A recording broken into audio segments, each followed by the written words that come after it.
Hey there, in this quick video I'm going to compare the BenQ 20U with the BenQ 205U and what are the main differences. So primarily the 20U comes with 95% color gambit, DCI-V-free color mode and display chain function, but the 25U supports FreeSync for gaming, so this can be huge for you.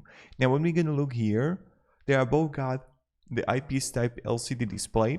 Also the maximum brightness is you see right here for the SDR mode is 250, but the HDR mode is 300 for 20U and 350 nits per 250U. So the 205U is better in this regard. They got both response time, both BIF depth. The gambit is a little bit different here, but not much.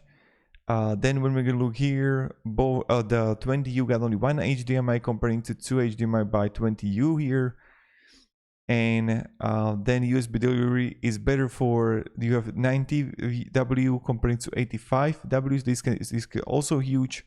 Both got built-in speaker, and these are like the primary differences. So just want to make this quick video for you. Hope it was helpful. Have a great day and goodbye.